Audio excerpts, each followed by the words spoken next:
Good morning all of you. आज हम लोग पढ़ने वाले हैं बेटा चैप्टर 8 जो हमारे पास है magnetism and property of magnetic substance.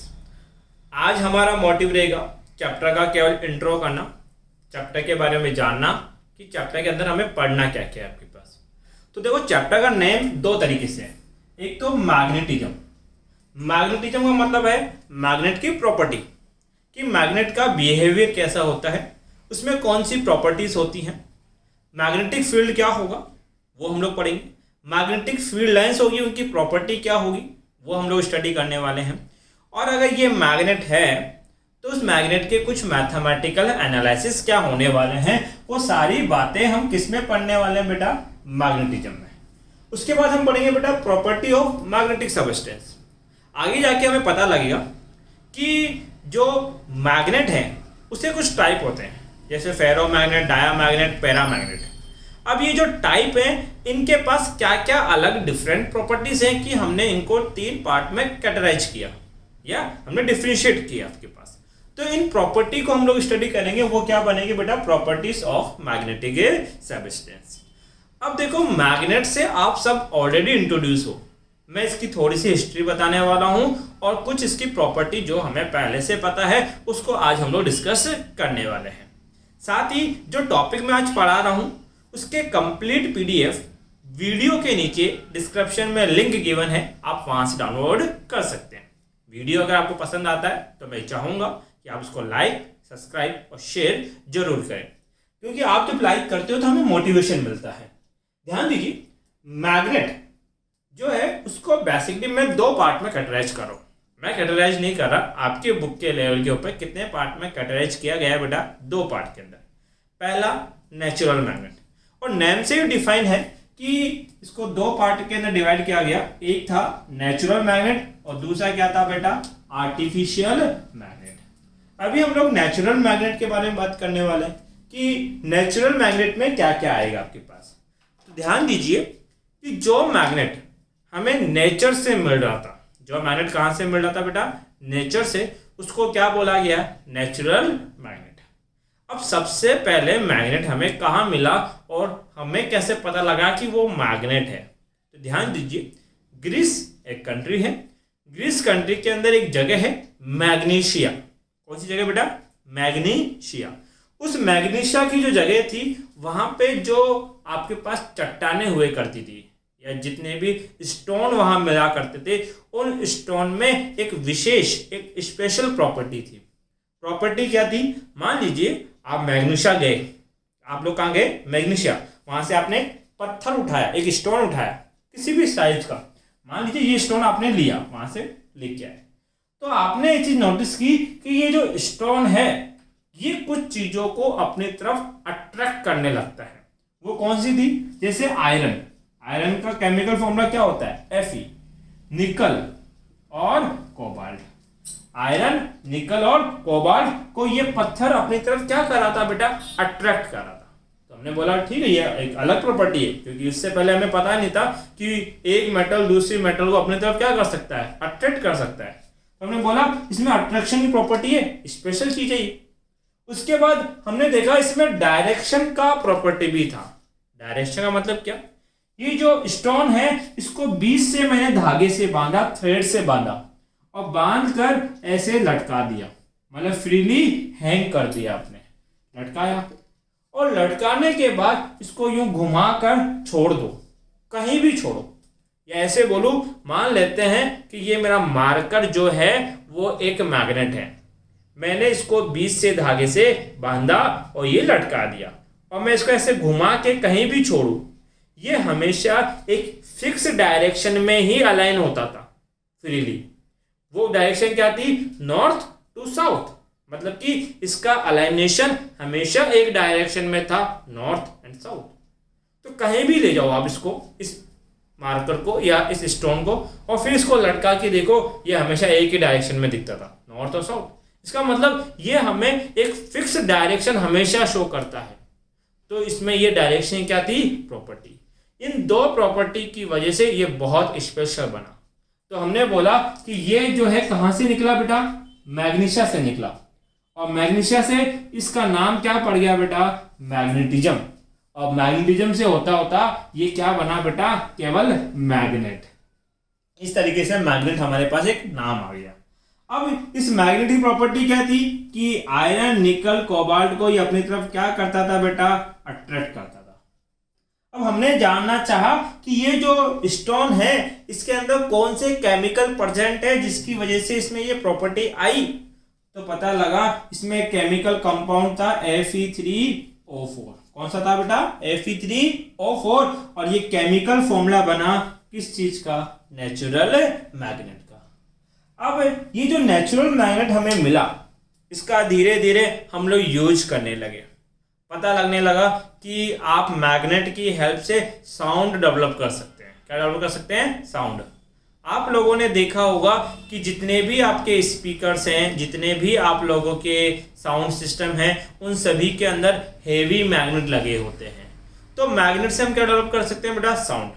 फिर बाद में हमें पता लगा कि इलेक्ट्रिसिटी जनरेट करने में भी मैग्नेट का यूज होता है। जैसे आपने 10th में आई थिंक पढ़ा होगा जनरेटर। जनरेटर में दो मैग्नेट यूज लेते हैं, हेवी, एक नॉर्थ और एक साउथ, और बीच में आर्मेचर क्या करता है बेटा, रोटेट करता है। इसी के साथ जितने भी आपके पास इलेक्ट्रिक मोटर थे, जितने भी साउंड सिस्टम थे, उन सभी के अंदर क्या यूज में आता है बेटा, मैग्नेट काम में आता है। तो फिर हम लोग नेचर से जो मैग्नेट मिलने लगा उसको यूज करने लगे। बट हम नेचर से मिलने वाले मैग्नेट से खुश नहीं थे। उसका रीजन ये था कि जहां पर हम मैग्नेट को यूज करना चाहते हैं, हम ये चाहते थे कि हमें उसका एक प्रॉपर शेप और एक प्रॉपर साइज मिले। शेप का मतलब अगर मैं बात करूं, स्पीकर में जो आपने मैग्नेट देखे हैं वो अधिकतर ऐसे देखे होंगे। ये आपके पास राउंड शेप मैग्नेट होते हैं, ये बीच से होलो होता है और साइड में ये एक मैग्नेटिक मटेरियल चलता है आपके पास। तो इसके थ्रू हमें चाहिए था। तो एक चीज बताओ कि नेचर से जो मैग्नेट आ रहा है वो स्टोन के रूप में है, एक पत्थर है। क्या उस पत्थर का एक प्रॉपर शेप और साइज हो सकता है क्या? नहीं, वो तो किसी भी शेप का आ सकता है, छोटा भी आ सकता है, बड़ा भी आ सकता है। आपके पास लंबा भी हो सकता है और साइज के अंदर कोई भी हो सकता है। तो हमने बोला कि ये जो थे वो नॉन रेगुलर शेप और साइज के थे। कौन? Natural magnet. इनके इस नॉन रेगुलर शेप और साइज की वजह से हम इसको डायरेक्ट अपने एप्लीकेशन, अपने इंडस्ट्री में यूज में नहीं ले सकते। दूसरा जो मेजर डिसएडवांटेज था नेचर से मिलने वाले मैग्नेट का, कि उनका जो मैग्नेटिक फील्ड डेवलप होता था वो वीक था। मतलब जितना मैग्नेटिक फील्ड हमें चाहिए उतना ये आपको नहीं देता था। मतलब एक वीक मैग्नेटिक फील्ड हमें प्रोवाइड करते थे। इस वजह से नेचुरल मैग्नेट को हम अपने एप्लीकेशन में यूज नहीं कर पा रहे थे। तो फिर हमने सोचा कि जब नेचर मैग्नेट बना सकती है तो क्यों ना इस मैग्नेट को हम खुद भी बनाएं। तो जब से मैन MAN ह्यूमन, मैन ने जो मैग्नेट बनाए, मैन ने क्या बनाया बेटा? मैग्नेट। और उन मैग्नेट को क्या नाम दिया गया बेटा? Artificial magnet. Magnet made by man is called artificial magnet. अब वो जो मैग्नेट मैन बना रहा था वो दो टाइप के थे बेसिकली। एक तो थे आपके पास परमानेंट मैग्नेट और दूसरे थे टेम्परेरी मैग्नेट। अब परमानेंट मैग्नेट का मतलब आप समझ ही गए होंगे कि ऐसे मैग्नेट जिनका मैग्नेटिक फील्ड परमानेंट है, मतलब कि एक बार जितना आपने बना दिया वो हमेशा उतना ही रहता है। ना तो आप उसको कभी कम कर सकते हो, ना कभी ज़्यादा कर सकते हो, और ना कभी उस मैग्नेटिक फील्ड को आप हटा सकते हो। इसका मतलब वो कैसा हो गया? परमानेंट। जैसे आपकी स्पीकर की जो मैग्नेट होती है वो कौन सी है? परमानेंट। उसका जो शेप और साइज एक बार आ गया उतना ही रहेगा। वो जितना मैग्नेटिक फील्ड लेके आया है, आप अगर 1 साल बाद देखोगे तब भी आपको उतना ही मैग्नेटिक फील्ड मेजर होगा। इस टाइप के मैग्नेट को क्या बोलते हैं बेटा? परमानेंट। अब क्वेश्चन ये आता है कि सर ये परमानेंट मैग्नेट हम बनाएंगे कैसे? अब परमानेंट मैग्नेट बनाने के लिए हम मैग्नेटिक मटेरियल काम में लेते हैं। जैसे कि बात करता हूं, आपके पास पहला जो मैग्नेटिक मटेरियल काम में लिया जाता है वो है एल निको। क्या? एल निको। एल निको का मतलब एल्यूमिनियम, निकल और कोबाल्ट। ये 3 अलग अलग मेटल्स हैं आपके पास, और इन तीनों अलग अलग मेटल को किसी रेशियो के अंदर, एक फिक्स रेशियो के अंदर आपस में मिक्स किया जाता है, और ये एक बनता है बेटा मिक्सचर। क्या बनता है? एक मिक्सचर। अब इस मिक्सचर को आप कोई भी शेप दे दो, जैसे मान लो एल्निको को आपने एक ऐसा शेप दे दिया, तो ये बोला जाएगा बेटा के पास रोड मैग्नेट या एक बार मैग्नेट बन गया। क्या बना बेटा? ये बार। अभी केवल एक बार है, मैग्नेट नहीं है, इसमें अभी मैग्नेटिक फील्ड नहीं आया। इन तीनों एलिमेंट को मिलाने से मैग्नेटिक फील्ड नहीं बनता या मैग्नेट नहीं बनती, लेकिन हाँ, इन तीनों एलिमेंट का जब आप कोई साइज या कोई शेप बनाते हो तो उसमें मैग्नेटिक फील्ड डेवलप कर सकते हो, और वो डेवलप करने का तरीका आप सब लोग जानते हो। एक जेन्युइन एग्जांपल देता हूं जो हर स्टूडेंट ने अपनी लाइफ में एक्सपीरियंस किया ही होगा, और नहीं किया तो आज कर लेना। क्या करना? एक ऑयल पिन लेना। ऑयल पिन वो जो स्टेपलर की बात कर रहा हूं, तो ये मैंने एक ऑयल पिन ले ली, ऐसी होती सिंगल ऑयल पिन ले ली। अब इस ऑयल पिन को क्या करना? लोहे की चीज के साथ चिपकाना या पास रखना। तो आप देखोगे कि ये ऑयल पिन उस लोहे की चीज या आयरन का जो भी था, मेटल था, उसके साथ नहीं चिपकता, किलिंग नहीं होता, स्टिक नहीं करता। अब उसके बाद क्या करना? इसी ऑयल पिन को लेना, और मान लो ये कोई मैग्नेट है जो आपके पास थी, कहीं से भी आपने ली हो, चाहे से दुकान से खरीदी हो, चाहे से स्पीकर की आपने निकाल के रखी हो, कोई भी मैग्नेट थी, इस मैग्नेट को इसके साथ चिपका देना। चिपक जाएगी ऑयल पिन, कोई इशू नहीं। ये ऑयल पिन इसके पास चिपक गई, 10 मिनट चिपके रहने देना, हो गया। अब 10 मिनट बाद इस ऑयल पिन को हटाना और देखना कि ये जो ऑयल पिन है ये एज ए मैग्नेट बिहेव करेगी। अब अगर इस ऑयल पिन को आप इस आयरन के साथ लेके जाओगे तो देखोगे कि आयरन के साथ ये ऑयल पिन चिपक गया है। इसका मतलब पहले तो इसमें मैग्नेटिक फील्ड की प्रॉपर्टी नहीं थी या मैग्नेटिज्म का प्रॉपर्टी नहीं था, लेकिन बाद में इसके पास मैग्नेटिज्म की क्या आ गई? प्रॉपर्टी। जब आपने उस ऑयल पिन को एक हायर मैग्नेटिक फील्ड में रखा तो ये ऑयल पिन मैग्नेटाइज्ड हो गई। क्या हो गई बेटा? मैग्नेटाइज्ड। तो इस तरीके से अगर आप इन मिक्सचर को, एल्निको को या कोबाल्ट स्टील को या टंगस्टन के जो भी एलिमेंट है, इनको एक हाई मैग्नेटिक फील्ड में रखते हो। कहां रखते हो बेटा? हाई मैग्नेटिक फील्ड में। तो इसमें ये मैग्नेट की प्रॉपर्टी ट्रांसफर हो जाती है और ये लोग क्या बन जाते हैं बेटा? Permanent magnet. इसका मतलब ये एलिमेंट अगर एक बार मैग्नेटिक फील्ड को अडॉप्ट कर ले, एब्जॉर्ब कर ले, तो फिर वापस कभी अपने अंदर से रिमूव होने नहीं देते। तो हम बोलते हैं ऐसे बनने वाले मैग्नेट क्या बोले जाएंगे बेटा? परमानेंट मैग्नेट बोले जाएंगे। बट कई जगह ऐसा होता है जहां पे हमें टेम्परेरी मैग्नेट की रिक्वायरमेंट होती है, और बेसिकली जितने भी आपके पास इलेक्ट्रिकल मैग्नेट होते हैं वो सब टेम्परेरी मैग्नेट होते हैं। जैसे बात करता हूं, आपने सोलेनॉइड पढ़ा है, ये है सर सोलेनॉइड, ठीक है। सोलेनॉइड के मैग्नेटिक फील्ड का फॉर्मूला होता है B = μ0 N I। अगर इस सोलेनॉइड में मैंने कोई करंट फ्लो नहीं किया, करंट जीरो, तो मैग्नेटिक फील्ड भी कितना डेवलप करेगी? ये जीरो। बट इस सोलेनॉइड में अगर मैं I करंट फ्लो करूंगा तो कुछ मैग्नेटिक फील्ड होगा। क्या सोलेनॉइड के मैग्नेटिक फील्ड को मैं कंट्रोल कर सकता हूं? यस। ऐसा करो, करंट बढ़ा दो, I बढ़ाओगे तो मैग्नेटिक फील्ड भी बढ़ेगा। करंट बढ़ाने से मैग्नेटिक फील्ड बढ़ रहा है। करंट कम करोगे तो मैग्नेटिक फील्ड भी क्या होगा? कम होगा। इसका मतलब ये जो सोलेनॉइड का मैग्नेटिक फील्ड है इसको मैं कंट्रोल कर सकता हूं, और जिसको मैं कंट्रोल कर सकता हूं, मैग्नेटिक फील्ड को जीरो कर सकता हूं, मैग्नेटिक फील्ड ला सकता हूं, ऐसे मैग्नेट को क्या बोलेंगे बेटा? Temporary magnet. इसमें मैग्नेटिज्म तब तक ही रहेगा जब तक करंट है। करंट हटा दो, मैग्नेटिज्म क्या हो जाएगा? खत्म। इसी तरीके से कुछ एलिमेंट होते हैं जैसे सॉफ्ट आयरन या सॉफ्ट स्टील। ये जो दोनों एलिमेंट आपके पास हैं, सॉफ्ट आयरन और सॉफ्ट स्टील, इनको आप किसी मैग्नेटिक फील्ड में रखना। जब तक ये मैग्नेटिक फील्ड में है एज ए मैग्नेट काम करेंगे। इनके ऊपर से वो मैग्नेटिक फील्ड हटा दोगे तो इनका मैग्नेटिक जो बिहेवियर था वो भी क्या हो जाएगा बेटा? खत्म हो जाएगा। हम बोलेंगे ये आपके पास क्या बोले जाएंगे बेटा? Temporary magnet. एक बार आप इसका स्क्रीनशॉट ले लें, बाकी सब तो बेटा नोट्स में लिखा हुआ ही है।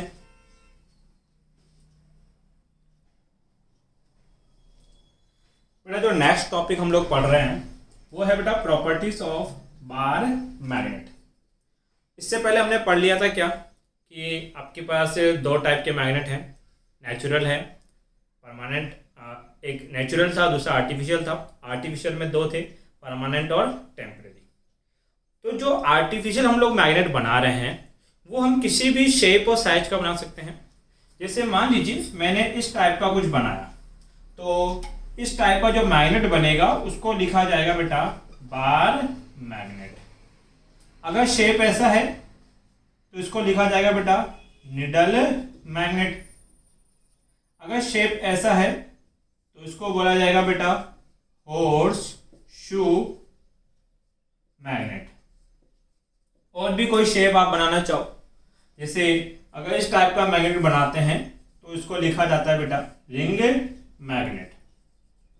बट हमारे इस चैप्टर में हमें केवल किसके बारे में बात करनी है बेटा, बार मैग्नेट के बारे में बात करनी है।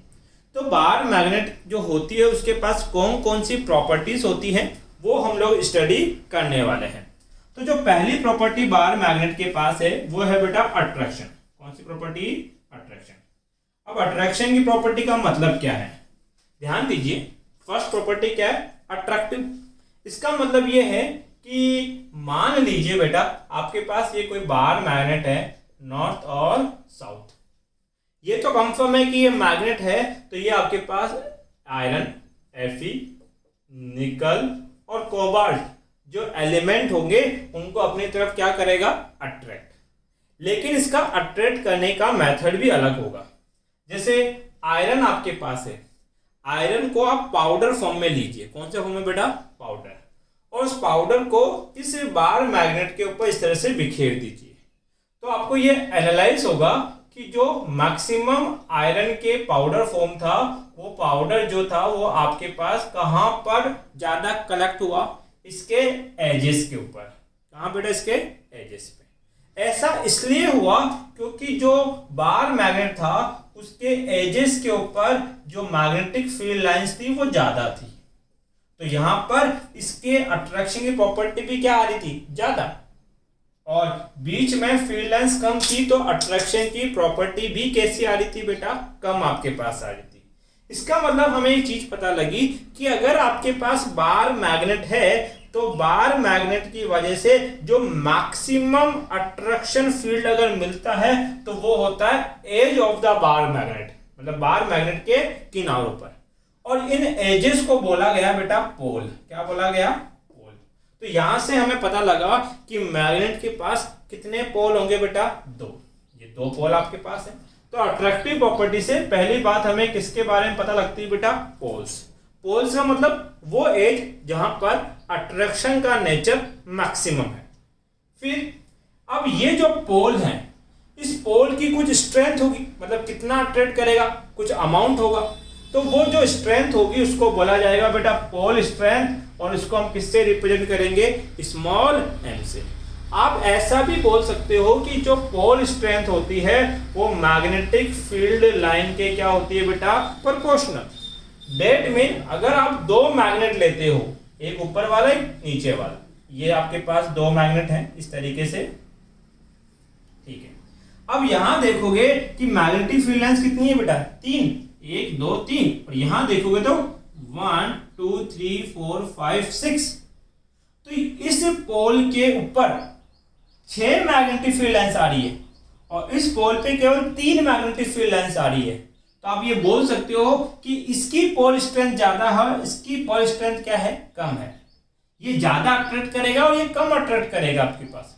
तो पोल स्ट्रेंथ डायरेक्टली किसके प्रोपोर्शनल टू होती है बेटा? मैग्नेटिक फील्ड लाइंस के प्रोपोर्शनल टू होती है। नेक्स्ट सेकंड जो प्रॉपर्टी है that is directive property. Directive property हम पहले भी पढ़ चुके हैं। इसका मतलब यह है कि अगर आप किसी बार मैग्नेट को फ्रीली सस्पेंड करते हो, जैसे मान लेता हूं मैं एक छोटा सा एग्जांपल देता हूं कि ये एक बार मैग्नेट है, तो बार मैग्नेट के पास कितने पोल होंगे बेटा? 2। एक होगा नॉर्थ पोल, दूसरा होगा साउथ पोल। बट मुझे कैसे पता लगा कि ये ही नॉर्थ है और ये ही साउथ है? ऐसा भी तो हो सकता था ये नॉर्थ हो और ये क्या हो? साउथ हो। भाई लिखा हुआ तो कहीं नहीं होता कि ये नॉर्थ है और ये साउथ है, ये आपको कैसे पता लगता है?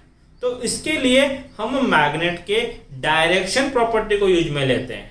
हम लोग क्या करते हैं, इस बार मैग्नेट को इसके सेंटर पे फ्रीली सस्पेंड कर देते हैं और सस्पेंड करने के बाद इसको यूं रोटेट करके छोड़ देते हैं, तो ये फिर एक डायरेक्शन में अलाइन कर लेता है।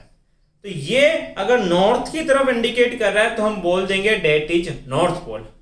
जिस डायरेक्शन में ये इंडिकेट करता है उसी का नाम दे देते हैं। अगर ये नॉर्थ की तरफ इंडिकेट करेगा तो ये किसकी तरफ इंडिकेट कर रहा होगा बेटा, साउथ की ओर, तो इसको क्या बोला जाएगा अब, साउथ पोल आपके पास। तो डायरेक्शन प्रॉपर्टी का मतलब क्या है कि किसी भी बार मैग्नेट को जब आप फ्रीली सस्पेंड करते हो तो इसका एक नॉर्थ इंडिकेट होता है, एक क्या होता है बेटा, साउथ। इसका मतलब हमें पता लगा कि पोल 2 होंगे। पोल कितने होंगे बेटा, 2, और एक होगा नॉर्थ पोल और दूसरा क्या होगा बेटा, साउथ पोल। उसके बाद ये प्रॉपर्टी तो सबको पता होगी कि अनलाइक पोल अट्रैक्ट करते हैं और लाइक पोल क्या करते हैं, रिपेल। सीधी सी बात है, अगर आप 2 मैग्नेट ले रहे हो, ये इसका नॉर्थ साउथ, ये इसका नॉर्थ साउथ, तो अगर सेम पोल आप एक दूसरे के नियर लेके आएंगे तो ये कौन से पोल हो गए बेटा, लाइक पोल। अब जब लाइक पोल एक दूसरे के नियर होते हैं तो एक दूसरे को क्या करते हैं बेटा, रिपेल। बट अगर आप अपोजिट पोल लेके आते हैं, जैसे यहां पर ये 2 क्या है, अपोजिट पोल हैं, एक मैग्नेट का साउथ है, दूसरे का क्या है, नॉर्थ है, तो ये अपोजिट पोल हमेशा एक दूसरे को क्या करेंगे बेटा, अट्रैक्ट। तो प्रॉपर्टी क्या बनेगी, अनलाइक पोलों में क्या होता है, अट्रैक्शन, और लाइक पोलों में क्या होता है बेटा, रिपल्शन। उसके बाद an isolated magnetic pole does not exist. इसका मतलब समझो, अगर आपके पास कोई मैग्नेट है, वो मैग्नेट चाहे कितना भी बड़ा हो और चाहे कितना भी छोटा हो, अगर ये कोई मैग्नेट है इस शेप का, तो इसके पास 2 पोल होंगे ही होंगे, ये मस्ट है। इसका मतलब है अगर इसके पास नॉर्थ है तो जरूर इसके पास साउथ भी होगा, या अगर साउथ दिख रहा है तो जरूर इसका नॉर्थ पोल भी कहीं ना कहीं होगा। ऐसा कभी नहीं होगा कि केवल नॉर्थ आपको दिखे या नॉर्थ ही मिले या केवल साउथ ही मिले, ऐसा होना ही पॉसिबल नहीं है। डेट मीन सिंगल पोल कहीं भी एग्जिस्ट नहीं करता नेचर में। अगर पोल आएंगे तो 2 ही आएंगे, नॉर्थ और साउथ, और दोनों इकट्ठे आएंगे, साथ आएंगे आपके पास। चाहे से आप इसके कितने भी टुकड़े कर दें, जब आप इसे एक छोटा टुकड़ा करेंगे तो अगर नॉर्थ है तो उसके अपोनेंट में साउथ अपने आप बन जाता है, बनाने की जरूरत नहीं पड़ती, ये मैग्नेट का नेचर है आपके पास। डेट मीन सिंगल पोल कभी भी एग्जिस्ट नहीं करता आपके पास। उसके बाद मैग्नेट में किसकी प्रॉपर्टी होती है बेटा, इंडक्टिव प्रॉपर्टी। इंडक्टिव प्रॉपर्टी को पहले भी एक्सप्लेन कर चुका हूं, एग्जांपल समझो। इंडक्टिव प्रॉपर्टी का मतलब है कि मैग्नेटिक फील्ड की प्रॉपर्टी ट्रांसफर की जा सकती है। डेट मीन जैसे कि ये एक मैग्नेट है और आप एक ऑयल पिन लोगे, ऑयल पिन को इसके साथ स्टिक करोगे, चिपका के रखोगे। कुछ देर बाद जब उस ऑयल पिन को हटाओगे तो देखोगे कि उस ऑयल पिन के अंदर किसकी प्रॉपर्टी आ गई बेटा, मैग्नेट की प्रॉपर्टी आ गई। तो यहां से मैग्नेट की प्रॉपर्टी किसी दूसरे मटेरियल में ट्रांसफर की जा सकती है। That property is called inductive property आपके पास। उसके बाद जो नेक्स्ट प्रॉपर्टी है कि जो रिपल्शन है वो ही श्योरेस्ट कंफर्मेशन टेस्ट है। किसको डिफरेंशिएट करने में, मैग्नेट और आयरन को। अगर आपको एक मैग्नेट दे दिया जाए और एक आयरन दे दिया जाए और पूछा जाए बताओ दोनों में से कौन सी मैग्नेट है और कौन सी आयरन है, तो उसमें सबसे ज्यादा हेल्प कौन करेगा बेटा, रिपल्शन। अगर रिपल्शन आया तो ही आप ये डिफरेंशिएट कर सकते हो कि ये मैग्नेट है कि ये आयरन है। जैसे एक छोटा सा एग्जांपल देता हूं। अगर मान लो ये एक मटेरियल दे रखा है, क्या दे रखा है बेटा, एक मटेरियल, और ये मटेरियल मान लेते हैं आयरन है। मुझे तो पता है क्या है, आयरन, लेकिन आपको नहीं पता कि ये आयरन है। आप कैसे पता करोगे ये आयरन है या ये एक मैग्नेट है? उसके लिए क्या करना, एक दूसरा मैग्नेट लेना। ये एक मैग्नेट है, नॉर्थ और साउथ। इस मैग्नेट को इस पीस के चारों तरफ घुमाना। अगर ये आयरन है और आप इसके पीस को इसके पास लेके आओगे तो यहां पे कौन सा फोर्स लगेगा बेटा, अट्रैक्शन। जब इसको आप यहां लेके आओगे तब भी क्या लगेगा, अट्रैक्शन। घुमा के इसको यहां लेके आओगे पीस को नॉर्थ और साउथ, तभी भी ये क्या शो करेगा, अट्रैक्शन। अगर इस पीस के चारों तरफ मैं किसी मैग्नेट को घुमा रहा हूं और हर पॉइंट के ऊपर मुझे अट्रैक्शन ही शो हो रहा है, तो मैं इस बात के लिए कंफर्म हूं कि गिवन पीस किसका है, आयरन का। बट अगर मान लेते कि ये गिवन पीस, ये नॉर्थ और ये साउथ, ये जो गिवन पीस है ये मैग्नेट होती, क्या होती बेटा, मैग्नेट, तो आप क्या लेते बेटा, एक दूसरा मैग्नेट लेते। तो इस कंडीशन में देखो साउथ और नॉर्थ में क्या होता है, अट्रैक्शन। तो अट्रैक्शन तो यहां भी हो रहा था, अट्रैक्शन तो यहां भी हो रहा था। क्या इसका मतलब मैं ये बोल दूं कि ये एक आयरन है? नहीं, मैं पहले चारों तरफ घूमूंगा, चेक करूंगा। अब मैं इसको यहां लेके आया, ये लो, इस पीस को उठा के यहां रख दिया, ये साउथ और ये नॉर्थ। अब यहां पे मुझे कौन सा फोर्स एक्सपेंस होगा, रिपल्शन। और जैसे ही रिपल्शन हो गया तो मैं ये 100% श्योर हूं कि गिवन पीस कौन है, मैग्नेट है। इसका मतलब अट्रैक्शन से आप ये नहीं बता सकते कि मैग्नेट है कि आयरन है, बट अगर रिपल्शन कहीं आ गया तो इसका मतलब 100% श्योर हो कि गिवन पीस किसका है बेटा, आपके पास मैग्नेट का है। क्योंकि अट्रैक्शन तो आयरन में भी होता है, अट्रैक्शन तो मैग्नेट में होता है, बट अगर ये मैग्नेट है तो चारों तरफ घूमने पे एक पॉइंट पे आपको रिपल्शन लगेगा ही लगेगा। तो रिपल्शन जो है वो श्योरेस्ट है, कंफर्मेशन टेस्ट है, किसको अलग करने में, मैग्नेट और आयरन को। उसके बाद आती है बेटा इक्वल पोल स्ट्रेंथ। इसका मतलब क्या है, पोल स्ट्रेंथ को हमने पहले भी डिफाइन किया था। अगर ये कोई बार मैग्नेट है, ये नॉर्थ और ये क्या है, साउथ, अगर एक पोल की पोल स्ट्रेंथ m है तो दूसरे की भी कितनी होगी, m ही होगी। डेट मीन दोनों पोल की पोल स्ट्रेंथ सेम होती है। पोल स्ट्रेंथ क्या होती है, सेम। इसका मतलब है कि अगर इसमें से आपके पास 3 फील्ड लाइंस बाहर निकल रही है नॉर्थ में से, तो साउथ में कितनी एंटर करेगी, 3। और present of magnetic field lines किसको शो करती है, पोल स्ट्रेंथ को। तो जितना इसका उतना ही इसका आपके पास होगा। तो पोल स्ट्रेंथ दोनों पोल की क्या होती है बेटा, सेम। तो क्या बोलेंगे, इक्वल पोल स्ट्रेंथ। उसके बाद आता है बेटा रिपल्शन ऑफ मैग्नेटिक सबस्टेंस। अब सुनो, कुछ सबस्टेंस ऐसे भी होते हैं जो मैग्नेट के साथ रिपल्शन का नेचर शो करते हैं। सर ऐसे कौन से होते हैं, एक जेन्युइन से एग्जांपल देता हूं।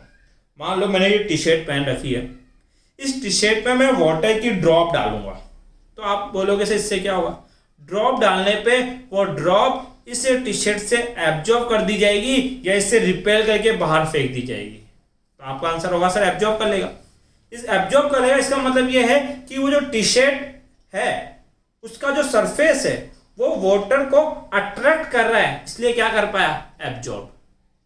बट अगर यही वाटर की ड्रॉप आप किसी मैग्नेट पे डालो, आपके पास मान लेते हैं कि ये स्पीकर का कोई मैग्नेट है, यहां पे वाटर की ड्रॉप डालोगे और उस स्पीकर की मैग्नेट को खड़ा रखना और वाटर की ड्रॉप डालना, तो आप देखोगे कि वो ड्रॉप उस स्पीकर की मैग्नेट पे नहीं रहना चाहेगी, वो फिसल के कहां चली जाएगी बेटा, नीचे।